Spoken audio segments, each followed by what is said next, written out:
The Boy Who Snared the Sun. A deep crusted snow covered the earth and sparkled in the light of a wintry moon. The wind had died away. It was very cold and still. Not a sound came from the forest. The only noise that broke the perfect quiet of the night was the cracking of the ice on the big sea water, Gitche-Gumee, which was now frozen solid. But inside old Iagoo's tepee it was warm and cheerful. The tepee, as the Indians call a tent, was covered with the thick, tough skin of the buffalo. The winter coat of Muqua the bear had now become a pleasant, soft rug for Iagoo's two young visitors, Morning Glory and her little brother Eagle Feather. Squatting at their ease on the warm fur, they waited for the old man to speak. Suddenly a white-footed mouse crept from his nest in a corner, and, advancing close to the children, sat up on his hind legs, like a dog that begs for a biscuit. Eagle Feather raised his hand in a threatening way, but Morning Glory caught him by the arm. "No, no," she said, "you must not harm him. See how friendly he is, and not a bit afraid. There is game enough in the forest for a brave boy's bow and arrow. Why should he spend his strength on a weak little mouse?" Eagle Feather, pleased with anything that seemed like praise of his strength, let his hand fall. "Your words are true words, Morning Glory," he answered. "Against Achmeek the beaver, or Wabisi the wild swan, it is better that I should measure my hunter's skill." At this, Iagoo, turning around, broke the long silence. "There was a time," he said mysteriously, "when 1,000 boys such as Eagle Feather would have been no match at all for that mouse as he used to be." "When was that?" asked Eagle Feather, looking uneasily at his sister. "In the days of the great dormouse," answered Iagoo. "In the days long ago when there were many more animals than men on the earth, and the biggest of all the beasts was the dormouse. Then something strange happened, something that never happened before or since. Shall I tell you about it?" "Oh, please do," begged Morning Glory. "The story I am going to tell you," began Iagoo, "is not so much a story about the dormouse as it is a story about a little boy and his sister. Yet had it not been for the dormouse, I would not be here to tell about it, and you would not be here to listen. To begin with, you must understand that the world in those days was a different sort of place from what it is now. Oh, yes, a different sort of place. People did not eat the flesh of animals. They lived on berries and roots and wild vegetables. The Great Spirit, who made all things on land and in the sky and water, had not yet given men mondamin, the Indian corn. There was no fire to give them heat or to cook with. In all the world there was just one small fire, watched by 2 old witches who never let anybody come near it, and until Coyote, the prairie wolf, came along and stole some of this fire, the food that people could manage to get was eaten raw, the way it grew." "They must have been pretty hungry," said Morning Glory. "Oh, yes, they were hungry," agreed Iagoo. "But that was not all. There were so many animals and so few men that the animals ruled the earth in their own way. The biggest of them all was Bosh-Quadosh, the mastodon. He was higher than the highest trees, and he had an enormous appetite. But he did not stay long on earth, or there would not have been food enough even for the other animals." "I thought you said the dormouse was the biggest," interrupted Eagle Feather. Iagoo looked at him severely.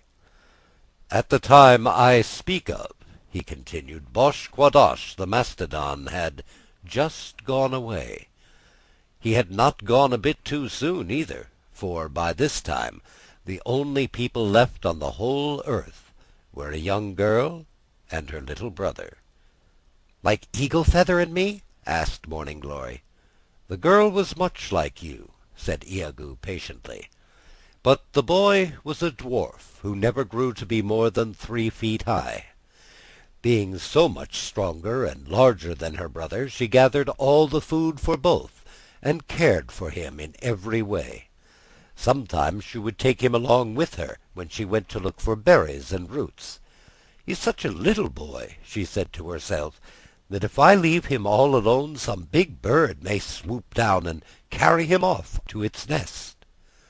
She did not know what a strange boy he was, and how much mischief he could do when he set his mind upon it. One day she said to him, "Look, little brother, I have made you a bow and some arrows. It's time you learned to take care of yourself, so when I am gone, practice shooting, for this is a thing you must know how to do." Winter was coming, and to keep himself from freezing, the boy had nothing better than a light garment woven by his sister from the wild grasses. How could he get a warm coat? As he asked himself that question, a flock of snowbirds flew down near by and began pecking at the fallen logs to get the worms. "Ha!"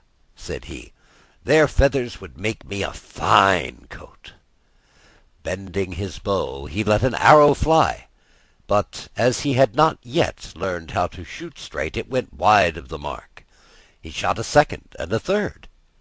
Then the birds took fright and flew away. Each day he tried again, shooting at a tree where there was nothing better to aim at. At last he killed a snowbird, then another and another. When he had shot 10 birds, he had enough. "See, sister," he said, "I shall not freeze. Now you can make me a coat from the skins of these little birds." So his sister sewed the skins together and made him the coat, the first warm winter coat he had ever had. It was fine to look at, and the feathers kept out the cold. Yah! He was proud of it. With his bow and arrows he strutted up and down like a little turkey-cock. "Is it true," he asked, "that you and I are the only persons living on earth? Perhaps if I look around I may find someone else. It will do no harm to try." His sister feared he would come to some harm, but he had made up his mind to see the world for himself, and off he went. But his legs were short, and he was not used to walking far, and he soon grew tired. When he came to a bare place on the edge of a hill, where the sun had melted the snow, he lay down, and soon was fast asleep. As he slept, the sun played him a trick. It was a mild winter's day. The bird skins of which the coat were made were still fresh and tender, and under the full glare of the sun they began to shrivel and shrink. "Yah! What's wrong?" he muttered in his sleep, feeling the coat become tighter and tighter. Then he woke, stretched out his arms, and saw what happened.